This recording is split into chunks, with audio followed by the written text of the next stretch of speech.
The Ottoman Empire does not enter the story through the smoke of cannon fire or the chaos of a lost battlefield. It enters quietly, through doors that close softly behind men carrying ledgers instead of weapons. Imagine a dim room in a coastal city, walls stained by oil lamps that burn low through the night. Papers lie spread across a polished table. Wax seals cool as they harden. Outside, the city breathes as it always has. Minarets cut into the sky. Markets hum with trade. Ships crowd the harbor. Nothing looks like collapse. And yet, in this room, the future of an empire is being priced, measured, and divided into columns of numbers. History often tells a story differently. It teaches that empires fall because they grow old, corrupt, and weak, that they're defeated by younger powers with sharper weapons and faster armies. This story opens with a colder claim. The Ottoman Empire was not defeated first by force. It was executed financially. Borrowing did what cannons could not. Loans reached deeper than armies ever could. They entered the bloodstream of the state. They funded its survival, while quietly rewriting the terms of its existence. By the 19th century, the world was changing faster than any empire could fully control. Industrial Europe was accelerating. Trade volumes exploded. New technologies reshaped war, transport, and administration. To survive in this environment, states needed cash. Not slowly. Immediately. The Ottoman Empire understood this pressure. It was vast, complex, and expensive to govern. Soldiers had to be paid. Bureaucrats had to be fed. Railways had to be built. Ports had to be modernized. Reform was no longer optional. It was a requirement for survival. This is where borrowing entered the story, not as a mistake, but as a strategy. Money arrived framed as assistance. Loans promised modernization, stability, and time. Time to reform. Time to reorganize. Time to remain relevant in a world that no longer waited for tradition. Each agreement appeared reasonable. Each signature felt necessary. Think about that. An empire stretching across continents, making rational choices to stay alive. But debt does not operate on intention. It operates on structure. Every loan carried conditions, interest schedules, guarantees, pledges of future revenue. At first, these details seemed distant, abstract. The empire was large. Its resources seemed endless. Customs revenues flowed from ports. Taxes came in from distant provinces. What was one loan against such scale? What was one promise against centuries of power? This is how leverage begins. Not with domination, but with dependence. Each loan bought time. Each loan postponed crisis. But each loan also shifted the balance of control. Revenues were no longer simply income. They became collateral. Trade routes were no longer just arteries of commerce. They became guarantees. The future itself was quietly mortgaged to secure the present. Imagine standing at the center of the empire during this moment. From the outside, everything still works. Courts function. Armies march. Officials govern. The flag still flies. The illusion of sovereignty remains intact. Yet beneath the surface, something fundamental has changed. Decisions are no longer made freely. They are made with creditors in mind. Survival now depends on maintaining confidence abroad, not just stability at home. This is the dangerous transformation that defines the chapter. The empire does not collapse. It adjusts. It adapts. It leans into credit as a tool of survival. But survival purchased through borrowing carries a hidden cost. Debt compresses time. It brings future obligations into the present. It forces governments to prioritize payment over autonomy. Slowly, quietly, the center of gravity shifts away from the state and toward those who finance it. Europe understood this dynamic well. Control did not require conquest. Occupation was expensive. Administration was difficult. But leverage was efficient. By lending, European financial centers gained influence without responsibility. They did not need to govern the empire. They only needed to ensure repayment. And repayment required oversight. Oversight required access. Access required influence. The chain was simple. The consequences were not. Think about the stakes involved. This was not a small kingdom balancing a budget. This was an empire that controlled critical trade routes between continents. Grain, textiles, minerals, and strategic choke points all moved through its territory. Whoever influenced its finances influenced global commerce. Whoever controlled its revenues shaped its future. Debt was not just money. It was power in numerical form. Inside the empire, borrowing created a sense of urgency that never faded. Each reform demanded funding. Each crisis demanded cash. Wars, rebellions, and diplomatic pressures never paused long enough for the state to stabilize its finances. When revenues fell short, borrowing filled the gap. When interest payments grew, new loans covered old ones. The cycle tightened, not because of incompetence, but because the structure rewarded continuation over correction. The language surrounding these loans mattered. They were described as partnerships, as modernization efforts, as investments in progress. The empire was not surrendering control. It was told. It was integrating into a modern financial world. But financial systems are not neutral. They are designed around incentives. And the incentive here was clear. The more dependent the empire became, the more leverage its creditors gained. Picture the difference between a battlefield defeat and a financial one. A lost battle is visible. It creates outrage. It forces decisions. Financial erosion does none of that. It advances slowly. It hides behind contracts and clauses. By the time its effects are felt, reversing them requires sacrifices no government wants to make. Higher taxes, reduced spending, political unrest. Debt thrives in hesitation. This chapter revolves around a single, unsettling question. What happens when survival itself becomes collateral? When the act of staying alive today requires surrendering control tomorrow? The Ottoman Empire faced this question not once, but repeatedly. Each time, the answer seemed obvious. Borrow, survive, fix it later. But later kept moving further away. The empire did not fall because it misunderstood power. It fell because power had changed shape. It no longer arrived only with soldiers and ships. It arrived with interest rates and repayment schedules. It arrived disguised as help. The execution was not loud. It was methodical. It unfolded in offices, banks, and councils far from the public eye. By the time the consequences became unavoidable, the framework was already in place. Revenues were pledged. Autonomy was constrained. Choices were narrowed. The debt did not scream. It tightened, quietly, efficiently, like a mechanism designed to do one thing well, regardless of intention. This is not a story about greed or incompetence alone. It is a story about systems, about how financial dependence can outpace military defeat, about how an empire can remain standing, feared and respected, while already trapped. The Ottoman Empire entered the modern world seeking survival. It found something else waiting, a financial structure that did not need to conquer territory, only time. By the time the bill came due, escape was no longer an option. To understand how the trap worked, you first have to see why it did not look like a trap at all. From the outside, the Ottoman Empire still projected strength. Its cities were alive with motion and noise. Ports along warm seas and narrow straits bustled with ships carrying grain, timber, textiles, and people. Warehouses filled and emptied with steady rhythm. Markets overflowed with spices, silk, leather, and metal goods. Caravans still crossed vast land routes. Taxes flowed inward from distant provinces, each one contributing to the illusion of endless scale. On maps, the empire dominated 3 continents. Size alone suggested security. This outward image mattered. Empire survived as much on perception as on force. As long as the Ottoman state appeared stable, trade continued. Diplomacy remained possible. Credit remained available. The empire still sat at the crossroads of global commerce, controlling choke points that connected Europe, Asia, and Africa. That position gave it confidence. Why worry about dependency when the world still needed access to your territory? Why fear leverage when others relied on you for trade? Inside the state, reforms reinforced the sense of momentum. Administrative changes promised efficiency. Military reforms promised discipline and modernization. New uniforms replaced old ones. New weapons arrived. Rail lines began to stretch across land once crossed only by animals and carts. Telegraph lines reduced distances that had once taken weeks to traverse. These changes were visible. They were concrete. They made the empire feel alive and adaptive rather than stagnant and doomed. Borrowing fit naturally into this picture. Europe was industrializing at a pace that reshaped global expectations.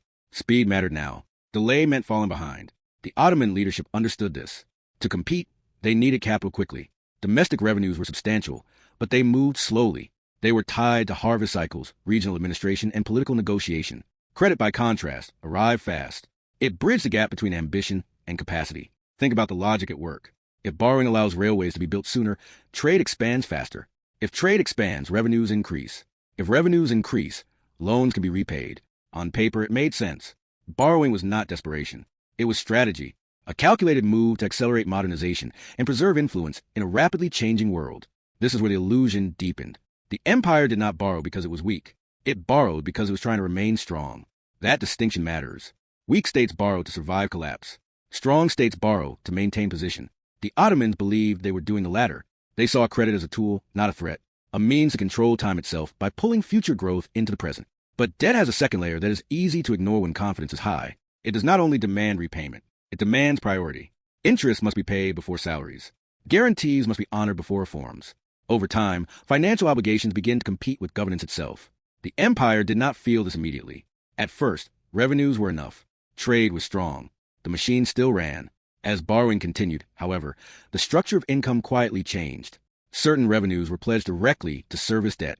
Customs duties, port fees, and specific taxes were earmarked for repayment. This reduced flexibility.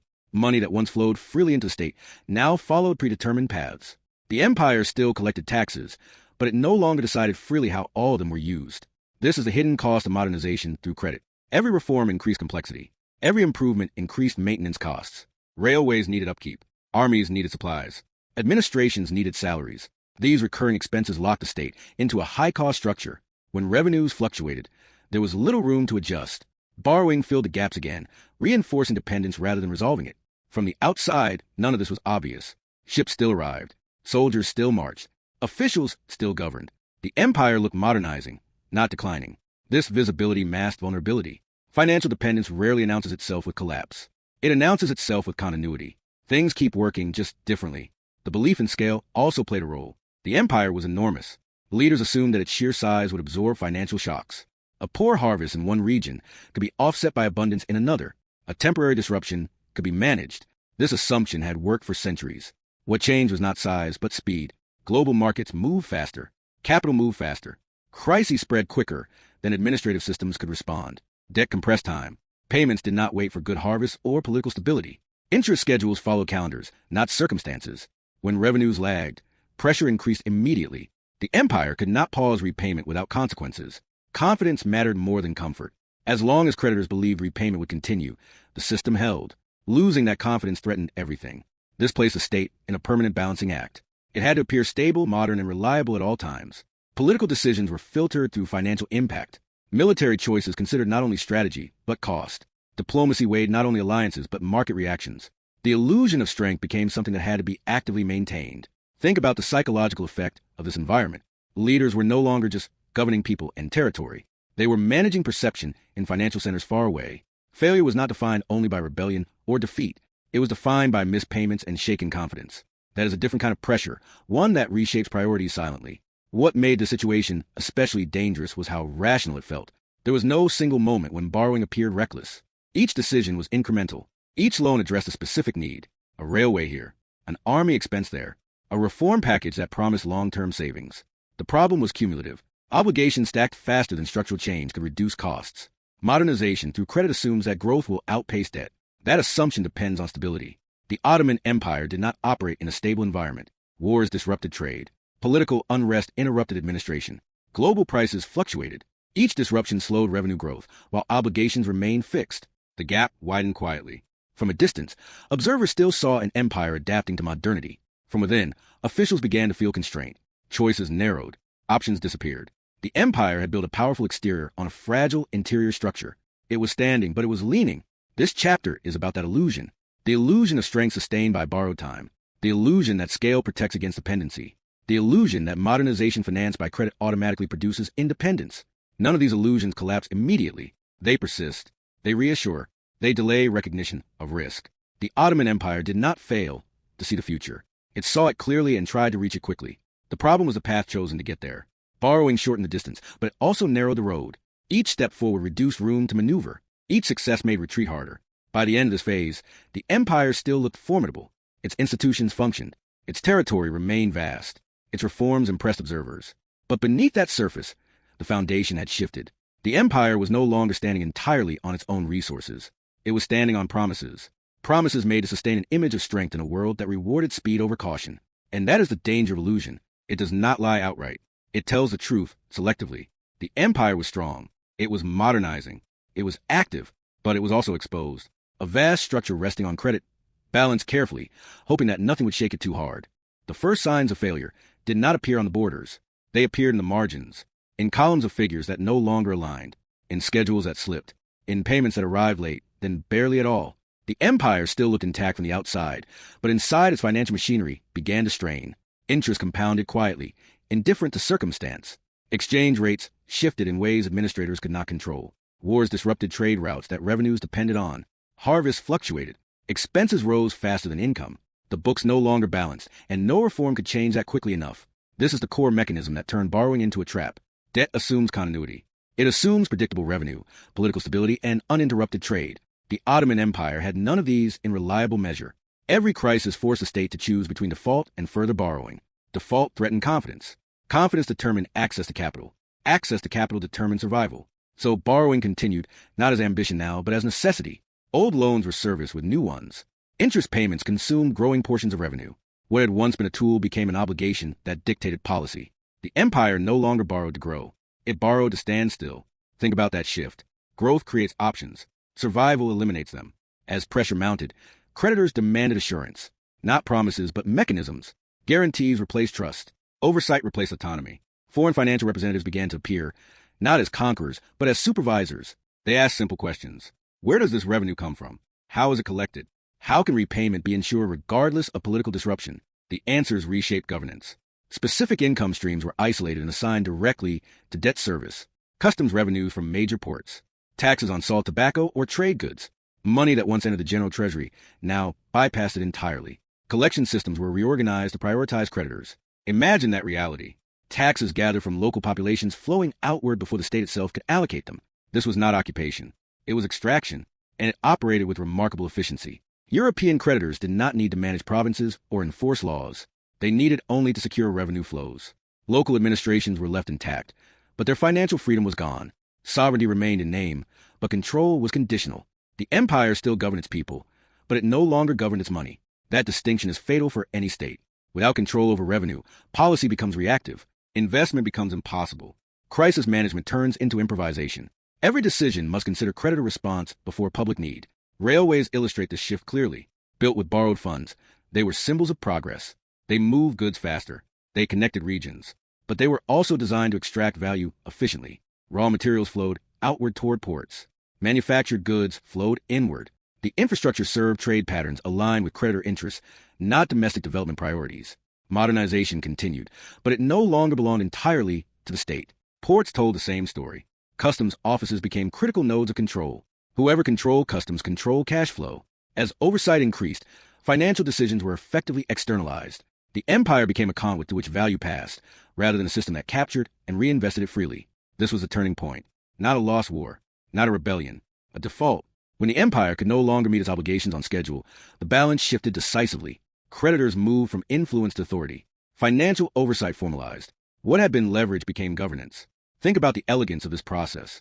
There were no invading armies, no flags raised over capitals, no dramatic sieges. Authority transferred through paperwork, through commissions, through agreements that framed control as necessity rather than conquest. The empire accepted these terms because the alternative was immediate collapse.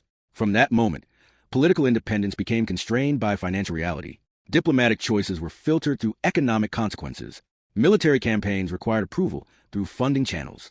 Even internal reforms were shaped by their impact on repayment schedules. The state remained, but operated within boundaries drawn elsewhere. The psychological impact of this shift was profound. Officials understood they were managing decline, not preventing it. Every success felt temporary. Every crisis felt existential. The future narrowed into a sequence of short-term fixes. Long-term planning became irrelevant when immediate solvency was always at risk. Public perception lagged behind reality. Most subjects still experienced daily life as normal. Markets functioned. Administration continued. The machinery of empire did not stop. That continuity masked loss of control. Financial subjugation does not announce itself to the population. It operates above them, invisibly, until consequences reach the surface. Debt had transformed from an economic instrument into a political structure. It decided what could be done, when and by whom. The empire was still alive, but was no longer free to act in its own long-term interest. That freedom had been exchanged gradually, deliberately, and legally. This chapter exposes the true nature of the execution. It was not a punishment imposed suddenly. It was a process accepted incrementally. Each concession seemed manageable, each oversight temporary. Together, they formed a system that stripped autonomy without destroying appearance. Think about the contrast. An empire that once dictated terms across regions now required approval to spend its own money. An authority that once shaped trade routes now serviced them for others. Power had not disappeared. It had relocated. By the time this transformation became undeniable, reversal was impossible. Renegotiating debt meant risking total isolation. Rejecting oversight meant immediate financial collapse. The empire was locked in. The mechanism had done its work. Debt had achieved what force could not. It had neutralized resistance without provoking it. It had converted sovereignty into compliance. It had turned governance into administration under constraint. The Ottoman Empire was still standing at this moment. Its institutions remained. Its identity endured. But its freedom had been priced and paid for. The execution was nearly complete, even though the body still moved. This is the quiet violence of financial control. It does not destroy states instantly. It hollowed them out, leaving forms intact while substance drains away.